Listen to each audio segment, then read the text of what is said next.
राजस्थान विद्या मंदिर senior secondary school आसोरपुर के YouTube channel पर आप सभी का स्वागत है। मैं Sitaram Prajapat, faculty of chemistry. आज अपन रसायन विज्ञान को लेकर के बातचीत करने वाले हैं। देखिएगा, सबसे पहले अपन बात करते हैं रसायन विज्ञान की। रसायन विज्ञान केमिस्ट्री अपन कहेंगे इसको। देखिएगा, सबसे पहले डेफिनेशन, रसायन विज्ञान कहेंगे किसे, इसके अंतर्गत किसका अध्ययन किया जाएगा। तो इसमें एक टर्म आ जाएगी मेटर, अर्थात द्रव्य। मेटर की अपन बात करें तो मेटर जो होता है उसको परिभाषित करने की दो शर्तें हैं। सबसे पहले स्वयं स्थान घेरे, स्वयं स्थान घेरे, और सेकेंड टर्म है स्वयं का द्रव्यमान हो, स्वयं का द्रव्यमान हो। जिन पदार्थों में स्वयं का द्रव्यमान होता है और जो स्थान घेरते हैं वो सभी पदार्थ या द्रव्य के अंतर्गत काउंट किए जाते हैं। जैसे मैं बात करूं, मेरे हाथ में जो पेन है, मार्कर पेन, आपके सामने जो व्हाइट बोर्ड है, पुस्तक है आपके पास में, मेज है, टेबल है, एक्सेट्रा, ये सभी पदार्थों के अंतर्गत शामिल किए जाते हैं। तो रसायन विज्ञान के अंतर्गत द्रव्य या पदार्थ का अध्ययन किया जाता है। बात करूं मैं डेफिनेशन की, परिभाषा की, तो देखिएगा, पदार्थ की संरचना, पदार्थ की संरचना, उसके गुणधर्म, गुणों में परिवर्तन, गुणों में परिवर्तन तथा उनके मध्य होने वाली अन्योन्य क्रियाएं, अन्योन्य क्रियाओं का अध्ययन किया जाता है। उसे अपन रसायन विज्ञान के नाम से जानते हैं। अर्थात शॉर्ट में ही कहूं तो विज्ञान की वह शाखा जिसके अंतर्गत पदार्थ की संरचना, स्ट्रक्चर ऑफ मैटर, पदार्थ की संरचना, प्रॉपर्टी ऑफ मैटर, पदार्थ के गुणधर्म, गुणों में होने वाले परिवर्तन और उनके मध्य होने वाली अनेक अन्योन्य क्रियाओं का मतलब हुआ एक दूसरे के मध्य होने वाली परस्पर क्रियाओं का अध्ययन अपन करते हैं, उसे रसायन विज्ञान कहते हैं। तो ये तो थी रसायन विज्ञान की परिभाषा। आप सभी जानते होंगे modern father of chemistry, modern father of chemistry Antoine Lavoisier, Antoine Lavoisier. आधुनिक रसायन विज्ञान का जनक एंटोनी लेवोसिए को कहा जाता है। और बात करें भारतीय परिप्रेक्ष्य का, तो भारत के क्षेत्र में बात करें तो प्रफुल्ल चंद्र राय, प्रफुल्ल चंद्र राय को फादर ऑफ केमिस्ट्री कहा जाता है भारतीय परिप्रेक्ष्य में। इसी कड़ी में आगे अपन बढ़े तो रसायन विज्ञान की जो शाखाएं हैं उनकी अपन बात करते हैं। तो रसायन विज्ञान की वैसे तो बहुत सारी शाखाएं हैं, लेकिन अपन 3 प्रमुख शाखाओं का अध्ययन अध्यापन 11th और 12th के लेवल पर करते हैं। और 2-3 शाखाएं कौन सी हैं वो अपन देखेंगे। सबसे पहले अपन बात करेंगे अकार्बनिक रसायन, अकार्बनिक रसायन, इनऑर्गेनिक, इनऑर्गेनिक केमिस्ट्री। सबसे पहली ब्रांच इनऑर्गेनिक केमिस्ट्री। दूसरी जो ब्रांच है वो है कार्बनिक रसायन, अंग्रेजी में कह देंगे organic chemistry, organic chemistry. Organic chemistry की बात करें, थर्ड आ जाएगी तीसरी प्रमुख शाखा भौतिक रसायन, इसको अपन कहेंगे फिजिकल केमिस्ट्री, फिजिकल केमिस्ट्री। तो 3 प्रमुख शाखाओं का अध्ययन अध्यापन अपन 11वीं और 12वीं के लेवल पर करते हैं। आगे कई शाखाएं और भी रसायन विज्ञान की देखने को मिलती है, लेकिन 11 और 12 में आप 3 शाखाएं देखते हैं, कार्बनिक, कार्बनिक और भौतिक। इनमें से सबसे पहले जो अपन अध्ययन करने वाले हैं वो है कार्बनिक रसायन। ऑर्गेनिक केमिस्ट्री की अपन बात करेंगे तो ऑर्गेनिक केमिस्ट्री में प्राचीन समय से अपन पढ़ते आए हैं कि जिस शाखा में कार्बनिक यौगिकों की संरचना, उनके गुणधर्म, रासायनिक अभिक्रियाएं तथा उनके निर्माण का वैज्ञानिक अध्ययन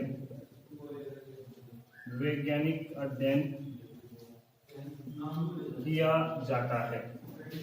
प्राचीन समय से ऑर्गेनिक केमिस्ट्री के परिप्रेक्ष्य में यह कथन चलता आ रहा है कि जिसमें अपन कार्बनिक यौगिकों की संरचना, उनके गुणधर्म, प्रॉपर्टीज, रासायनिक अभिक्रियाएं, केमिकल रिएक्शंस और उनके फॉर्मेशन का वैज्ञानिक अध्ययन करते हैं, उसे अपन ऑर्गेनिक केमिस्ट्री के नाम से जानते हैं। लेकिन आधुनिक परिभाषा के परिप्रेक्ष्य में अपन देखें तो आधुनिक समय में ऑर्गेनिक केमिस्ट्री की आधुनिक परिभाषा, modern definition of organic chemistry की अपन बात करें तो एक शब्द में इसको समाहित कर दिया गया है। उस शब्द को अपन लिखेंगे हाइड्रोकार्बन। और हाइड्रोकार्बन के व्युत्पन्न, उनके व्युत्पन्नों का अध्ययन करना क्या कहलाता है? ऑर्गेनिक केमिस्ट्री कहलाता है। क्या कहलाता है? ऑर्गेनिक केमिस्ट्री कहलाता है। तो आधुनिक परिभाषा की मैं बात करूं तो रसायन विज्ञान की वह शाखा जिसके अंतर्गत अपन हाइड्रोकार्बन तथा उनके व्युत्पन्नों का अध्ययन करते हैं, उसे कार्बनिक रसायन के नाम से जाना जाता है। कार्बनिक रसायन के बारे में थोड़ा सा मैं बेसिकली बात करूं तो देखिएगा, बेसिकली कार्बनिक रसायन लगभग 200 वर्ष पुराना है। इतिहास की अपन बात करें तो लगभग 200 वर्ष पुराना इसका इतिहास है। ऑर्गेनिक केमिस्ट्री के परिप्रेक्ष्य में सबसे पहले वैज्ञानिक का नाम आता है ब्रिजलियस। वैज्ञानिक नाम क्या था? ब्रिजलियस रहने वाले थे स्वीडन देश के रहने वाले थे। इन्होंने सबसे पहले एक अवधारणा दी जिसको अपन कहते हैं जैव शक्ति सिद्धांत। क्या कहते हैं इसको? अंग्रेजी में कहते हैं वाइटल फोर्स थ्योरी। जैव शक्ति सिद्धांत देने वाले वैज्ञानिक कौन थे? ब्रिजलियस। और कौन से देश के निवासी थे? स्वीडन के। इन्होंने अपनी विचारधारा एक सिद्धांत के माध्यम से प्रस्तुत की, जिस सिद्धांत को जैव शक्ति सिद्धांत कहा जाता है। देखिएगा इन्होंने क्या कहा? इन्होंने कहा कि किसी भी कार्बनिक यौगिक का निर्माण किसी जीव के शरीर के अंदर किया जा सकता है, हो सकता है। जीव के शरीर के बाद कार्बनिक यौगिक का निर्माण संभव नहीं है। इसी विचारधारा को इन्होंने जैव शक्ति सिद्धांत के नाम से प्रतिपादित किया। इस सिद्धांत को काफी प्रसिद्धि मिली, लेकिन समय के साथ साथ इन्हीं की शिष्य कौन थे? तो फ्रेडरिच वोलर।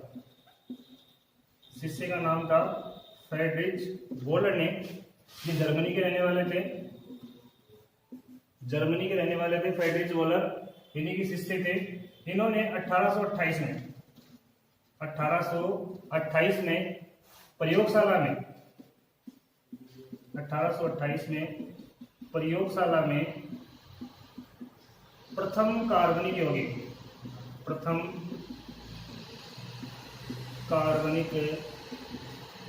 यौगिक बनाया, जिसका नाम यूरिया का फॉर्मूला में बात करूं CuNH2 बनाया गया। किसके द्वारा बनाया गया यूरिया? तो फ्रेडरिच वोलर के द्वारा बनाया गया। और इन्होंने यूरिया बना करके इस सिद्धांत का खंडन किया। यूरिया किस प्रकार का यौगिक था? एक कार्बनिक यौगिक था। तो फ्रेडरिच वोलर ने प्रयोगशाला में प्रथम कार्बनिक यौगिक यूरिया बना करके फ्रेडरिच वॉलर के द्वारा जैव शक्ति सिद्धांत का खंडन किया गया। तो आपसे सवाल यदि पूछा जाए कि जैव शक्ति सिद्धांत का खंडन किसने किया, तो आंसर होगा जैव शक्ति सिद्धांत का खंडन किया। किसने किया, तो फ्रेडरिच वॉलर ने किया। कैसे किया, इन्होंने सबसे पहले प्रयोगशाला में एक कार्बन यौगिक बनाया था जिसका नाम था यूरिया। देखिए इन्होंने यूरिया किस प्रकार से बनाया, तो इनके द्वारा जो यूरिया बनाने की विधि है उसको यूरिया निर्माण की वॉलर विधि भी कहा जाता है। तो इसकी मैं बात करूं तो देखिएगा किस प्रकार से वॉलर ने यूरिया बनाया प्रयोगशाला में और इस सिद्धांत का खंडन किया। तो आपसे पूछा जाए कि जैव शक्ति सिद्धांत किसने दिया, तो आंसर होगा बेrzelius। और जैव शक्ति सिद्धांत का खंडन किसने किया, तो फ्रेडरिच वॉलर ने। अगला सवाल पूछा जाता है प्रयोगशाला में बनाया गया प्रथम कार्बन यौगिक कौन सा था, तो आंसर होगा यूरिया। और यूरिया के बारे में थोड़ी सी जानकारी मैं देना चाहूंगा आपको। देखिएगा यूरिया की मैं बात करूं तो आपसे पूछे खोजकर्ता कौन है, तो खोजकर्ता बताएंगे आप फ्रेडरिच वॉलर। यूरिया का सूत्र आपसे पूछा जाए तो सूत्र आप लोगों को पता ही है, NH2CO NH2। ऑर्गेनिक कंपाउंड है तो IPC नाम भी होगा। IPC से तो आप परिचित होंगे, international union of pure and applied chemistry. ये अंतरराष्ट्रीय लेवल की संस्था है जिसका मुख्यालय जिनेवा में है और इसी नाम से पूरे विश्व में, इसी संस्था के द्वारा दिए गए नाम से उस यौगिक को पूरे विश्व में जाना जाता है। तो IPC पद्धति में यूरिया का जो नाम होगा एमिनो मेथेनेमाइड, ये यूरिया का IPC पद्धति में नाम है। नामकरण में आपको अलग से क्लास लेकर के बिल्कुल डिफाइन करूंगा, आपको सबको समझ में आएगा। फिर भी एक बार देख लें किस प्रकार इसका नामकरण हुआ है। तो देखो इसमें दो क्रियात्मक समूह हैं। यूरिया में कितने क्रियात्मक समूह है, दो क्रियात्मक समूह है। एक क्रियात्मक समूह है एमाइड समूह है, फंक्शनल ग्रुप है, अलग से पढ़ाऊंगा मैं आपको। और एक ग्रुप इसमें है एमीन ग्रुप, एमीन समूह। देखिए जब एक से अधिक क्रियात्मक समूह आते हैं तो वरीयता क्रम के अकॉर्डिंग मुख्य क्रियात्मक समूह का तो लगाया जाता है अनुलग्न और प्रतिस्थापित समूह का लगाया जाता है पूर्वलग्न, परफिक्स और सफिक्स। इसका जो अनुलग्न होता है एमाइड का एमाइड ही होता है, लेकिन इसका जो पूर्वलग्न होता है वो होता है एमिनो। तो देखिएगा चेन की अपन बात करें तो एक कार्बन की चेन है और जिन क्रियात्मक समूह में कार्बन होता है उस कार्बन को अपन अंश में गिनते हैं। तो कितने कार्बन की चेन हुई, एक कार्बन की। अब यहाँ पर प्रतिस्थापित समूह कौन सा था, एमीन समूह। तो एमीन का पूर्वलग्न क्या हुआ, एमिनो। तो 1 को लिखने की आवश्यकता नहीं है, तो एमिनो। उसके बाद चेन में श्रृंखला में कितने कार्बन, तो एक कार्बन के लिए क्या लिखेंगे, मेथ लिखेंगे, सिंगल बॉन्ड है एल्केन मेथेन। और पहले नंबर पर एमाइड है तो 1 को लिखते नहीं है। और एमाइड का अनुलग्न क्या होता है, एमाइड होता है। तो नामकरण क्या हुआ, एमिनो मेथेनेमाइड। आगे अपन बात करें तो यूरिया में N का प्रतिशत, परसेंटेज ऑफ नाइट्रोजन, तो आंसर होगा 46%। और अपन देखें तो यूरिया की अपन बात करें तो यूरिया में बायोरेट की मात्रा जो होती है वो होती है 1.5%। ये बायोरेट आगे आपको बताएंगे। यूरिया को जब गर्म करते हैं तो जल का अमोनिया निकल करके जो यौगिक बनता है सफेद रंग का, उसे बायोरेट कहते हैं। तो बायोरेट की मात्रा 100% होती है। यूरिया एक कार्बनिक उर्वरक है। ये कुछ विशेष जानकारी किसके बारे में, यूरिया के बारे में। यूरिया की खोज फ्रेडरिच वॉलर ने करी थी 1828 में। 1828 ईस्वी में फ्रेडरिच वॉलर ने यूरिया को खोजा। सूत्र की जहां बात करते हैं NH2CO NH2 होता है। IPC नाम मैंने आप लोगों को बताया, एमिनो मेथेनेमाइड होता है। यूरिया में नाइट्रोजन का प्रतिशत 46%, यूरिया में बायोरेट की मात्रा 1.5%। और यूरिया किस प्रकार का उर्वरक है, तो कार्बनिक उर्वरक है। कार्बनिक उर्वरक में कैल्शियम साइनामाइड भी आता है, लेकिन उसकी बात अपन यहाँ नहीं करेंगे। ये आप लोगों के सामने यूरिया था। आगे बढ़े तो देखिए वॉलर ने किस प्रकार यूरिया बनाया था। कई बार पूछ लिया जाता है कौन से यौगिक से वॉलर ने यूरिया का निर्माण किया, तो उसको भी अपन देखेंगे।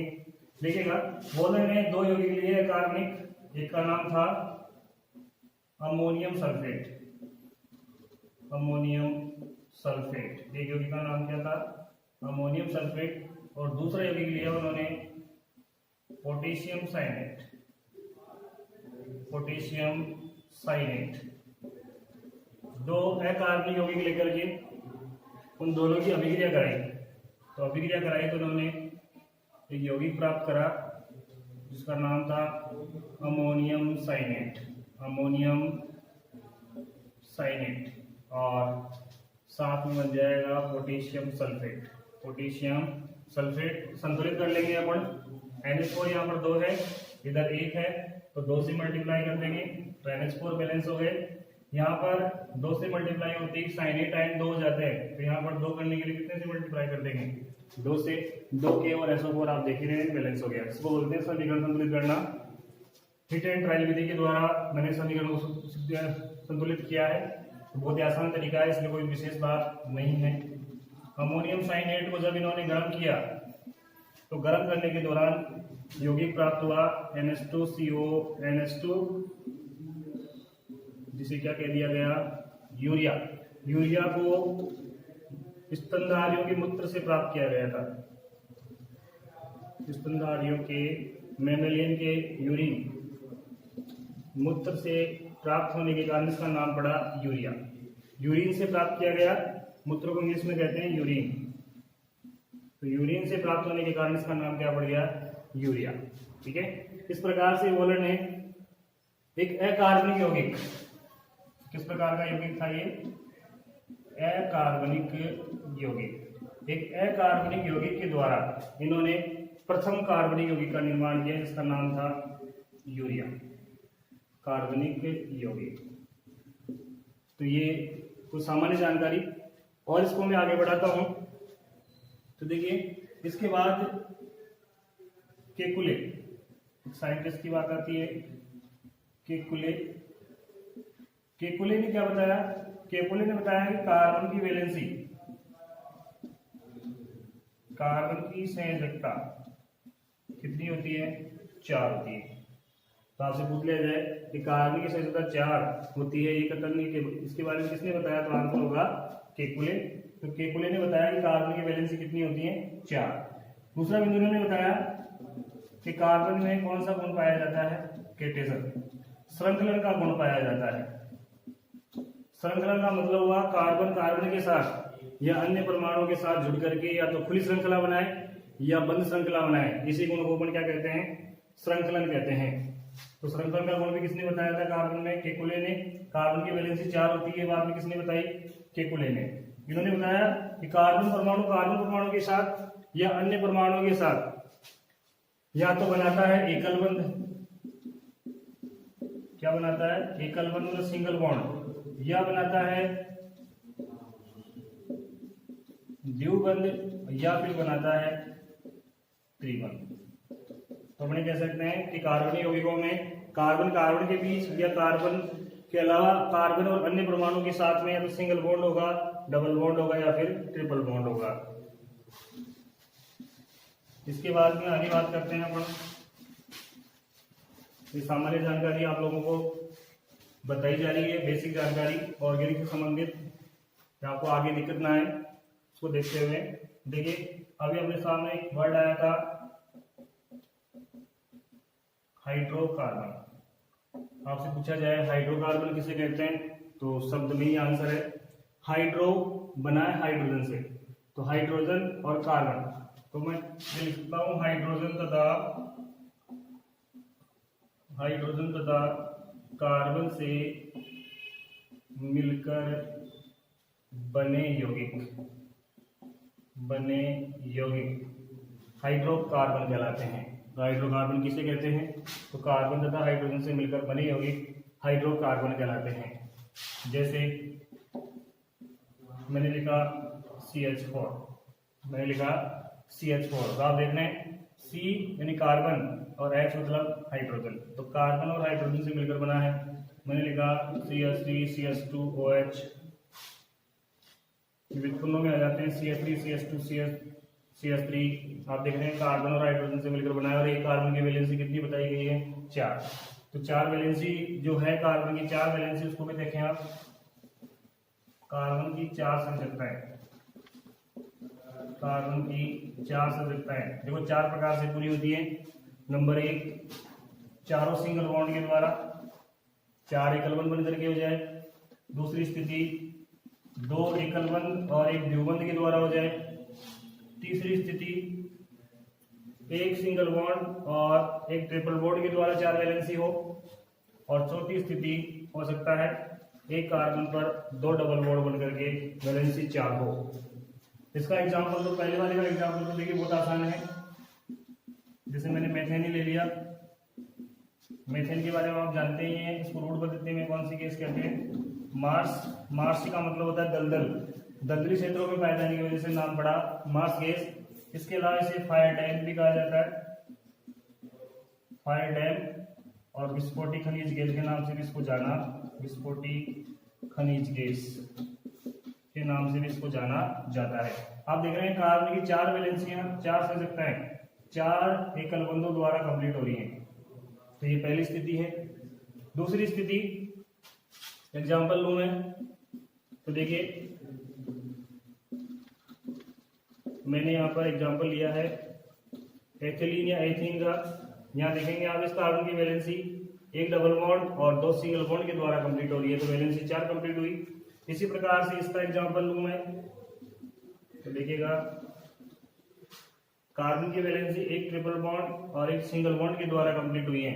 और नंबर 4 के लिए मैं बात करूं CO2 ले लें, तो आप देख रहे हैं CO2 में इस कार्बन की वैलेंसी 2 डबल बॉन्ड के द्वारा कंप्लीट हो रही है। इसके अलावा कीटीन, कीटीन का एग्जांपल भी इसमें आप देख सकते हैं, इसको बोलते हैं कीटीन।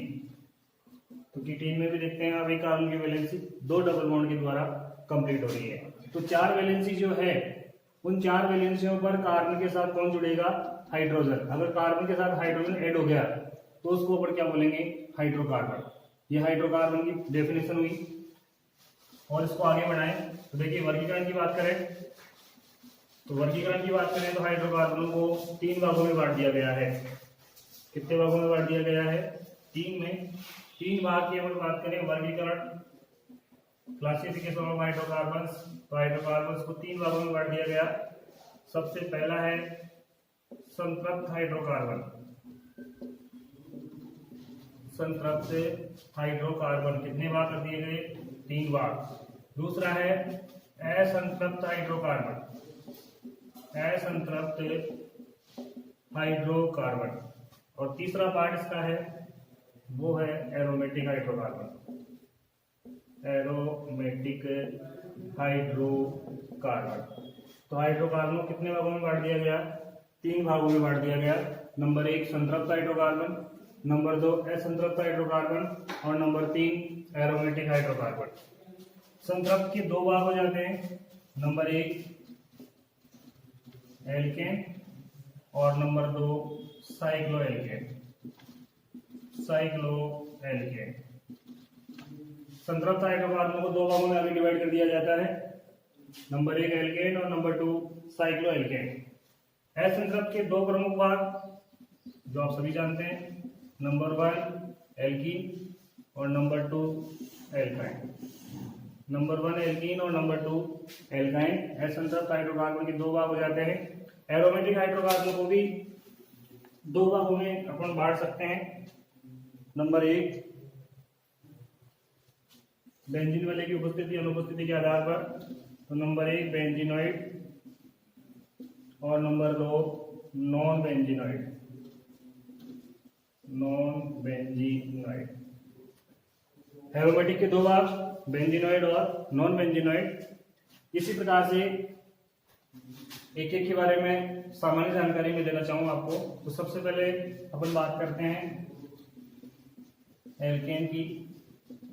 तो एल्केन की अपन बात करते हैं, सबसे पहले डेफिनेशन, परिभाषा। तो सीधी सी बात है, ऐसे हाइड्रोकार्बन जिनमें कार्बन कार्बन के मध्य कौन सा बॉन्ड पाया जाए? सिंगल बॉन्ड, सिंगल बॉन्ड पाया जाए, और साथ में श्रृंखला कैसी हो? ओपन चेन हो, ओपन चेन हो, वो सभी किसमें लिए जाते हैं? एल्केन्स में लिए जाते हैं। तो ऐसे हाइड्रोकार्बन जिनमें कार्बन कार्बन के मध्य एकल बंध सिंगल बॉन्ड पाया जाता है और कार्बन परमाणु की खुली श्रृंखला होती है, उन्हें एल्केन के नाम से जाना जाता है। एल्केन का जनरल फॉर्मूला CnH2n+2 होता है, जहां पर n का मतलब है number of carbon atoms, carbon परमाणुओं की संख्या, और ये संख्या कहां से स्टार्ट होगी? 1 से, 1 से स्टार्ट करते हैं। जैसे मैं बात करूं, एग्जांपल लूं मैं, जैसे मैंने n बराबर इस फॉर्मूले में कितना रखा? 1, तो आप रखेंगे CnH2n+2 में n की जगह रख दो C1, 1 को लिखने की आवश्यकता नहीं है, 2 को 1 से गुणा किया +2, तो 2 और 2 कितने हो गए? 4। अपने पास फॉर्मूला आया CH4। CH4 क्या है? तो CH4 एक एल्केन है। अब इसका नाम क्या होगा? तो देखिए, नाम तो बहुत आसान तरीके से इसका लिख सकते हैं अपन। अगर अपने को कार्बन परमाणु का पुरोलगन याद है तो मैं एक बार आपको बता देता हूँ, रिमाइंड करवा देता हूँ, वैसे सभी बच्चों को आता होगा। कार्बन परमाणु की संख्या और उसका पुरोलगन, ये आपको याद होना चाहिए, कम से कम 10 तक तो याद होना ही चाहिए। देखिएगा, C1 के लिए मेट लिखा जाएगा, C2 मतलब 2 कार्बन हो, गेट लिखा जाएगा, 3 कार्बन हो, प्रोप लिखा जाएगा, 4 कार्बन हो, ब्यूट लिखा जाएगा, 5 कार्बन हो, पेंट लिखा जाएगा, और मैं आगे लिखूं इसको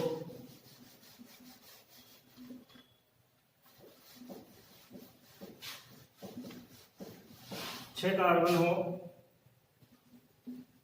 तो हेक्स लिखा जाएगा, 7 कार्बन के लिए हेप्ट लिखा जाएगा, 8 कार्बन के लिए ऑक्ट लिखा जाएगा, 9 के लिए नॉन लिखा जाएगा, और 10 के लिए डेक लिखा जाएगा, डेक। तो ये पुरोलगन है, आपको याद होना चाहिए। मैंने बताया कार्बन परमाणु की संख्या और उसका पुरोलगन। यदि 1 कार्बन है मेथ लिखेंगे, 2 है एथ लिखेंगे, 3 है प्रोप लिखेंगे, 4 है ब्यूट लिखेंगे, 5 है पेंट लिखेंगे, 6 है हेक्स लिखेंगे, 7 है हेप्ट, 8 के लिए ऑक्ट, 9 के लिए नॉन और 10 के लिए डेक लिखा जाता है। इसी को यहाँ फॉलो कर रहे हैं अपन। तो देखिएगा, एक और चीज आपको याद रखनी है, एल्केन श्रेणी का अनुलग्न आपसे पूछे, अनुमानी पीछे सफिक्स, हिंदी में प्रत्यय और उपसर्ग होते हैं, इसी प्रकार के नस्ते में अनुलग्न और पुरोलग्न होते हैं। प्रत्यय वाला कंसेप्ट है ये। तो एल्केन श्रेणी का जो अनुलग्न होता है वो होता है एन। क्या होता है? एन। तो एन अपन जोड़ेंगे। देखिए, अगर CH4 का यदि मैं नाम लिखूं तो कैसे लिखूंगा? कितने कार्बन है? 1 कार्बन, और 1 कार्बन का पुरोलग्न क्या होता है? मेथ। क्या होता है? मेथ। और इसका अनुलग्न क्या हुआ? अनुलग्न मतलब हो गया एन। तो जब मैथ में एन जोड़ेंगे तो आपके पास में नाम हो जाएगा मेथेन। इसी प्रकार से अपन 10 तक के एल्केनों का सूत्र और उनका नामकरण कर सकते हैं। तो ये तो आप लोगों को पहले से ही विदित होगा, पता होगा, फिर मैंने एक बार रिमाइंड करवाया इस चीज को। तो मैं बता रहा था, एल्केनों का जनरल फॉर्मूला CnH2n+2 होता है। एन का मतलब यहाँ पर नंबर ऑफ कार्बन एटम्स है, और नंबर ऑफ कार्बन एटम्स में मैंने बताया एन की वैल्यू 1 से स्टार्ट हो जाएगी। आगे अपन बात करें तो देखिए, एल्केनों के लिए एक वर्ड काम में लेते हैं पैराफिन। एक वर्ड है पैराफिन। पैराफिन कैसे बना है? तो 2 वर्डों के जुड़ने से बना है, पैरम प्लस एफिनिस। Param plus एफिनिस।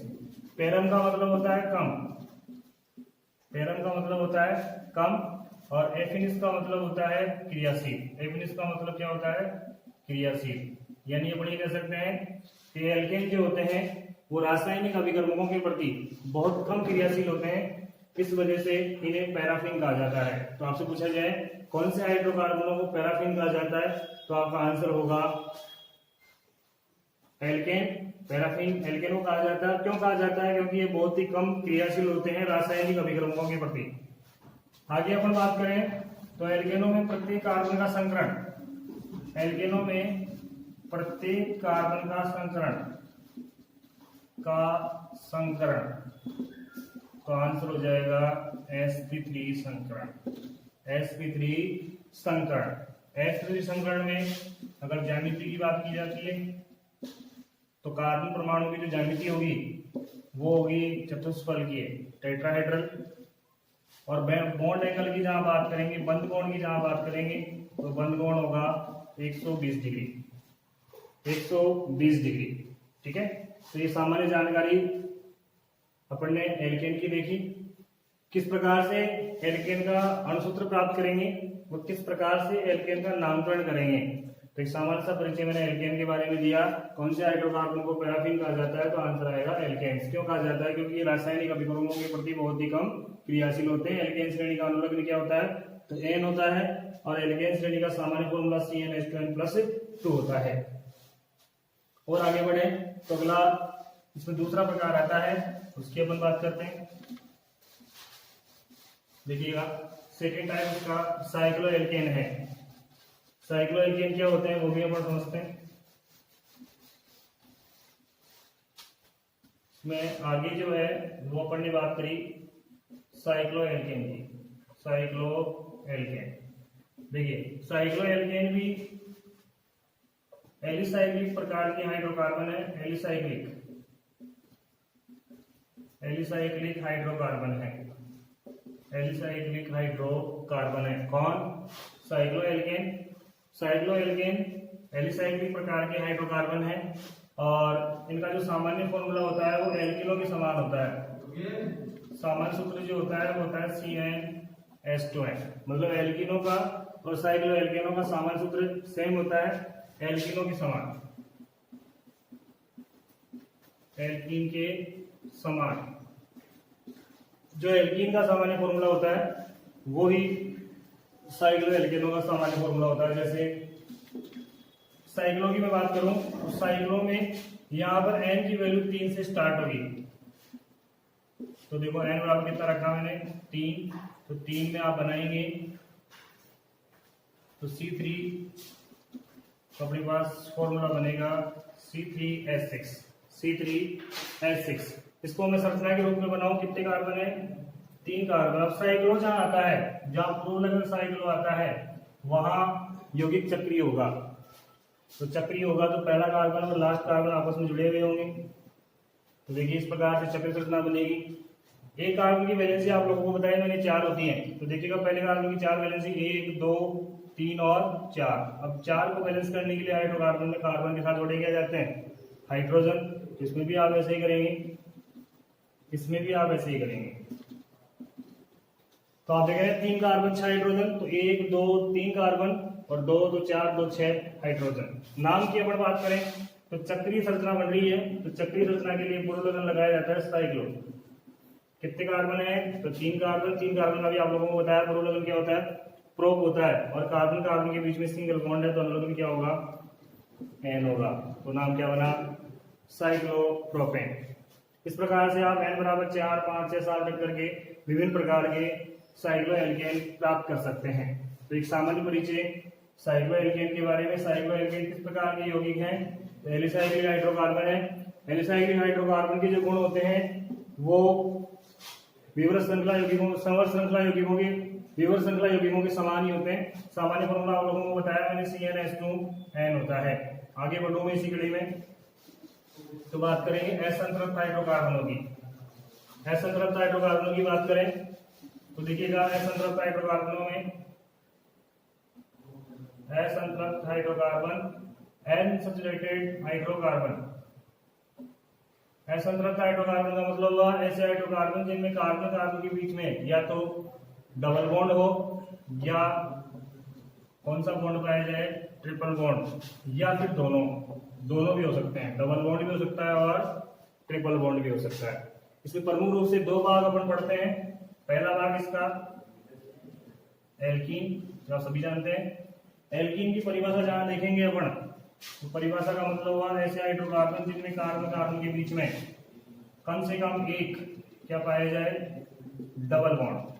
क्या पाया जाए, डबल बॉन्ड पाया जाए, द्विबंध पाया जाए, उसे अपन क्या कहते हैं, एल्कीन। तो परिभाषा बहुत ही इजी और सरल शब्दों में कि ऐसे हाइड्रोकार्बन जिनमें कार्बन कार्बन के मध्य कम से कम एक डबल बॉन्ड द्विबंध पाया जाए उसे अपन कहेंगे एल्कीन। देखिए एल्कीनों में जो पाया जाने वाला ये जो बॉन्ड है, इस बॉन्ड को ओलिफिनिक बंध कहा जाता है।